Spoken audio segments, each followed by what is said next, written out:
respected chairperson, Professor Venugopal sir,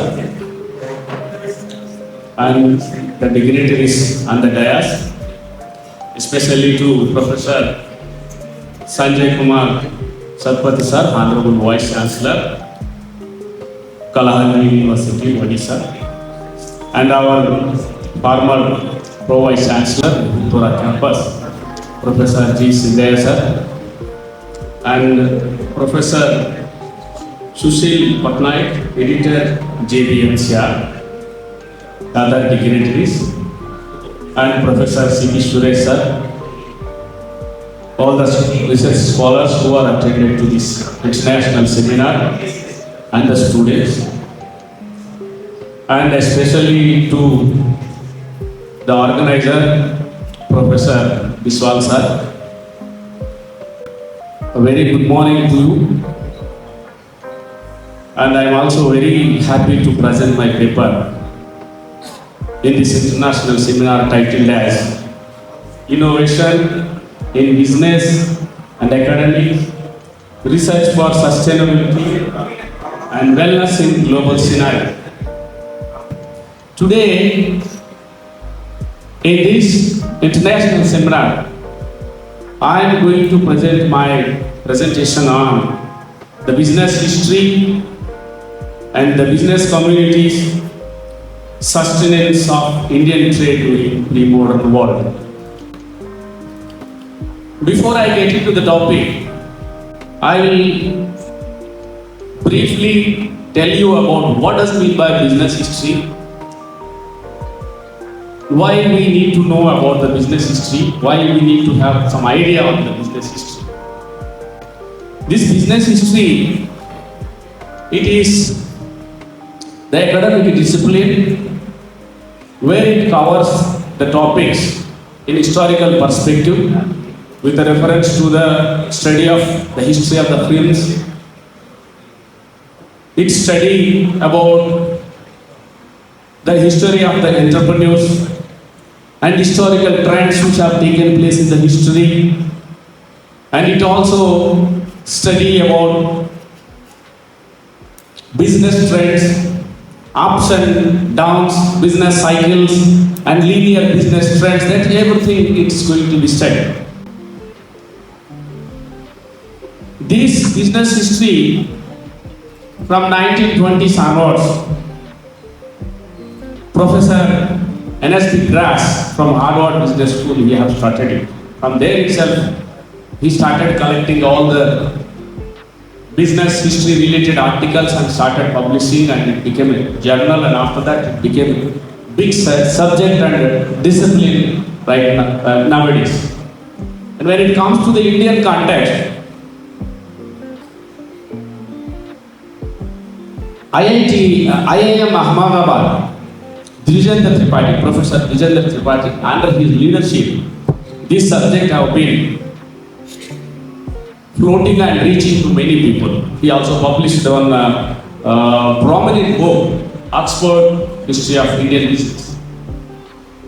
Now, in this presentation, I will explain about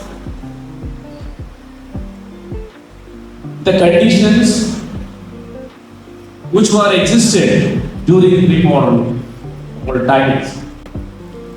Out of the conditions, and I will explain about how India dominated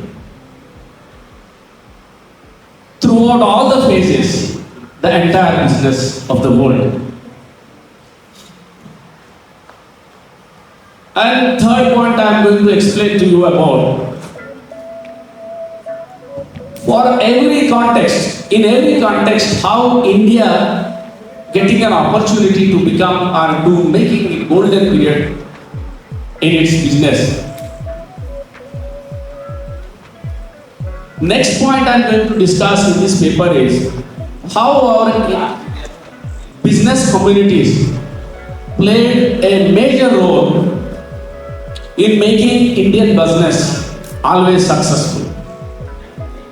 The traditional business communities or traditional business entrepreneurs, what kind of role they have played with their innovation and sustenance, and how it is able to sustain the successful business and trade for India from the ages time, that I am going to explain from this paper.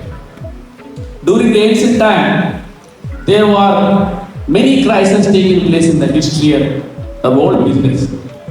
But at that time, India stood on the top and sustained its business and got lots of profits.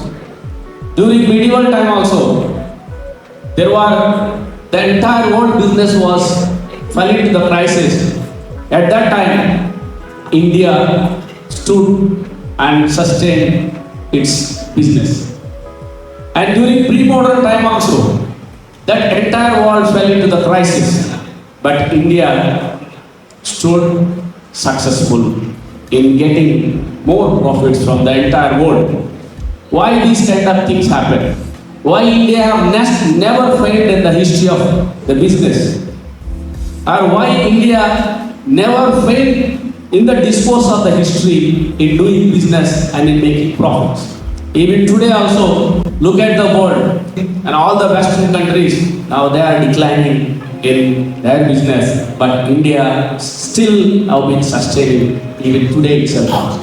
As a student, always you may be that learning about finance, marketing and other meta-psychological aspects of the doing business. But here I wanted to make a point that all the MBA students, they should have some knowledge about the history of these business trends and business cycles. Otherwise, whatever you are learning, maybe that lacuna will be there, that lacuna, what will happen, make you somewhat drown you also. That's what here, that lacuna will be filled up by learning things from the business history. During pre-modern time, that entire world have been crushed down because of the Constantinople downfall. You know very well, Constantinople means nowadays Istanbul. From 7th century onwards, that Constantinople declined, and where it was the biggest business center in those days. Because of its decline, that entire business gone down, and the entire business from Constantinople have been dominated by the Muslims. But where the Western countries, business people, Christians and Jews, everybody became a second citizens in doing the business in Istanbul or Constantinople. On the other side in Europe, Renaissance have been taking place. Scientific theories have been coming into limelight, and new scientific applications, new scientific methods, new inventions have been coming to limelight. At this context, the entire business went into the hands of the Arab, where that Christian business and Western business people, they were searching for alternative trade routes to come to India, where India created the biggest platform for all the phases to do big business. So that's what these kind of things. And if you look at the time, pre-modern world time, that the entire world economy have been transforming from feudal economy and to the capitalistic and colonialistic economy. In this context, the entire world drowning, but when it comes to the India stood at first and proved its sustainability of doing business with all these things. Why it happened so? Because of two reasons. One was that India's geographical strategic location and the potentiality of providing resources. The other one is the business community's innovation and contribution to the Indian business. These are the two reasons always what happened. Kept India at the top in doing business in the world business arena. You look at there, during pre-modern time, and the map I show you, that was the Silk Road, where it was the biggest business route during the time. From Silk Road, from Mediterranean time, it have been stretching from Mediterranean region till to the China. And the business have been carried forward through this trade route itself only. In those days, you don't find any kind of railways or any other kind of transportation facilities. So with this facility, only road facility is there. That too they have to go through, they have to pass through many difficulties, and they also have to carry forward the business through the caravans.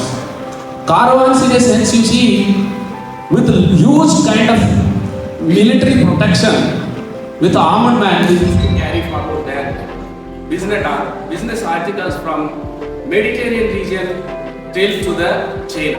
On the way, India have been located in a strategic place where India have started exploiting all the business opportunities from the Silk Route which have been taking place. So in this way, that India played a major role at the time of pre-modern world, and it also have grabbed attention of all the business people and attracted every businessman to come to India and to do the business. You don't know that from the West, the business or the merchants or merchant princes or innovators or explorers, they, what happened? Sacrificed their life to come to India. It can be seen Vasco da Gama, Bartoloma, and all these sailors, they started coming to India, and where it can be seen that India played a crucial role and having two kind of transportation, provided two kind of transportation facilities. From there itself, what happened? It became a strategic element in doing world business and getting sustained profits during pre-modern time. And always our MBA students think about the modern and post-modern business styles. But the seeds have been sown for this modern and post-modern time business in the pre-modern world itself. That's what, let me tell you. Go to the next one. Next. Yes, you look at this map here. There are one red line is there, the other one is there, the blue line of there.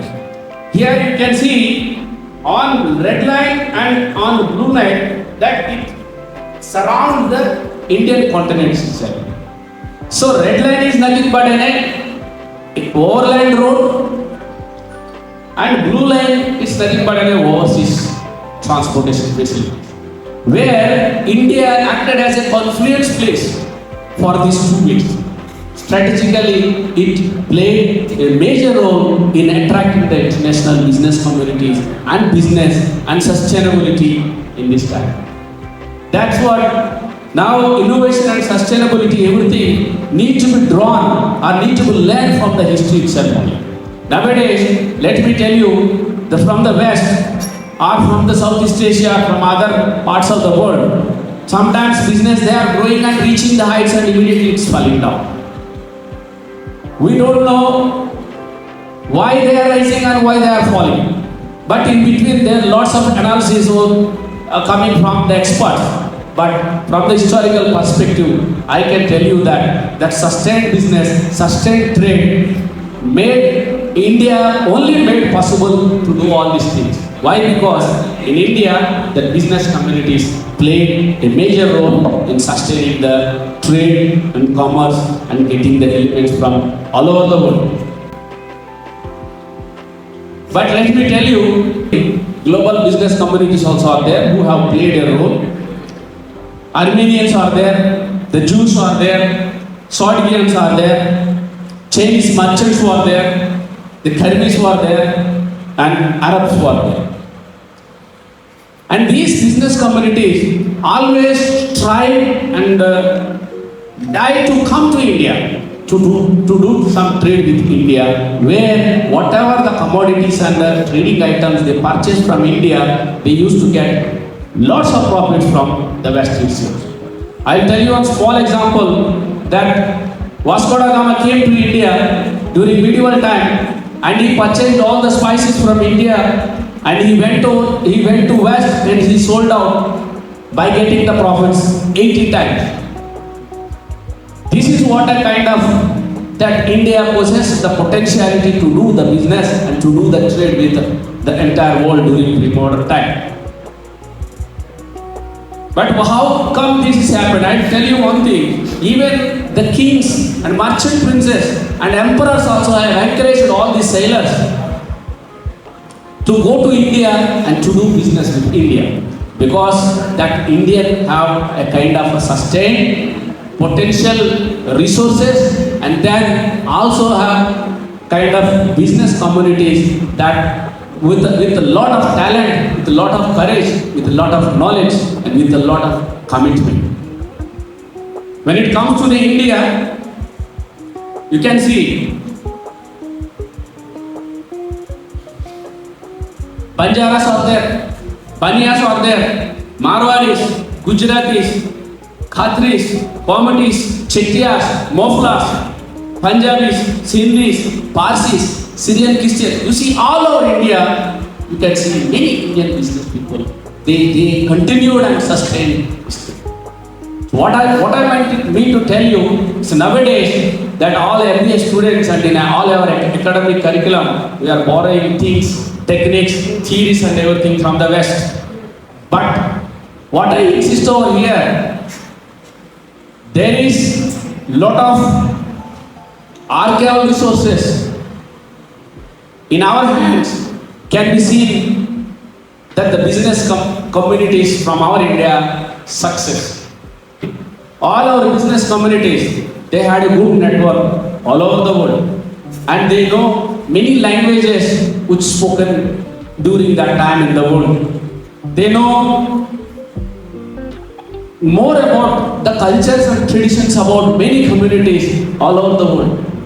They know and they also have kind of a secret things they follow to continue their business. One thing, the other side, they also got a kind of historical background, traditional background and cultural background of that particular place. And let me tell you, these Armenians, before the East India come to India, the Armenians gave about the entire Indian cultural cues and the culture, about history of Indian culture, tradition and business and the potentiality of, and resources and everything.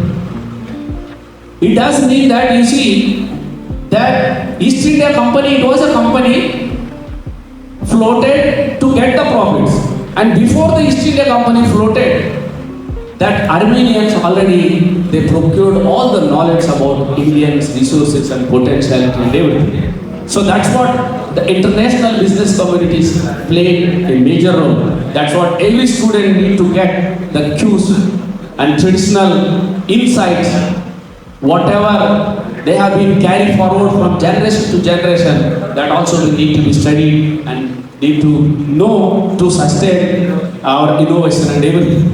They also, let me tell you, they also maintain their financial stability.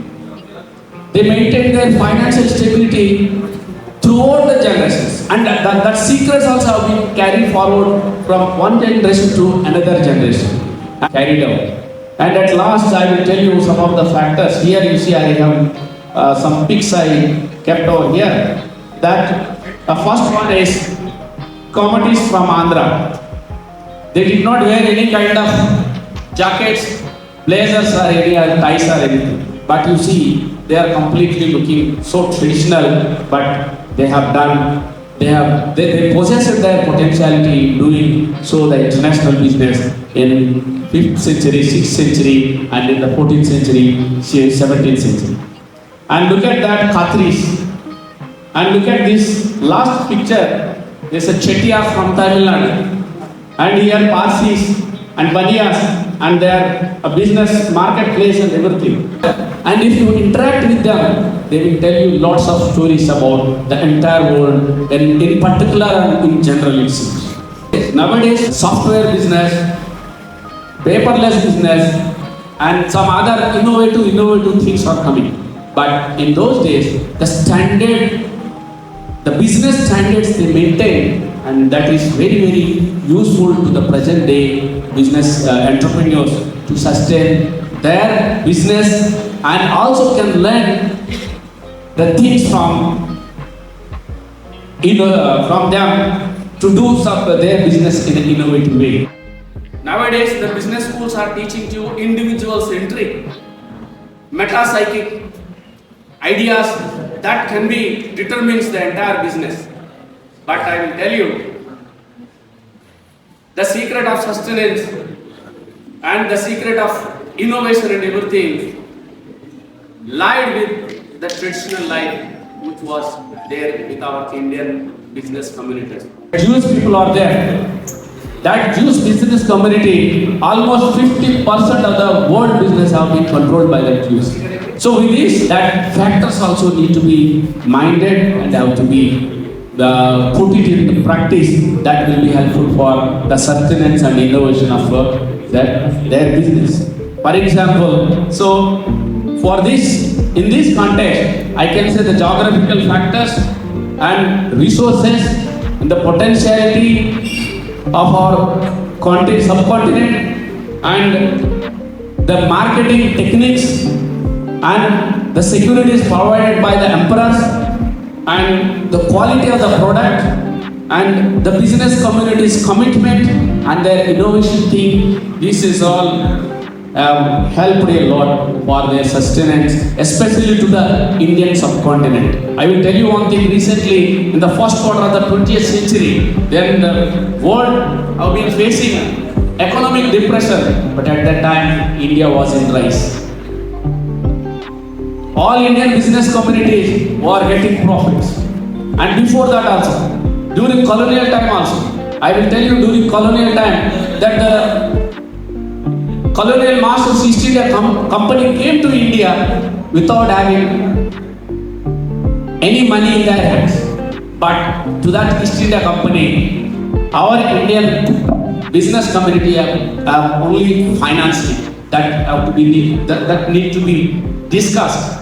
And they got the finance and credit from our business communities that they have been carrying forward their business. And at one point of time, what happened? They made our business communities as their subordinates. But when it comes to the first quarter of the 20th century, again that Indian business community rose into the power and got good profits. Where the first quarter of the 20th century, the entire West have been dropped. Even today also, that the West have gone down and India have been rise because of our traditional values, because of our traditional techniques, innovation, and all these things. Thank you very much,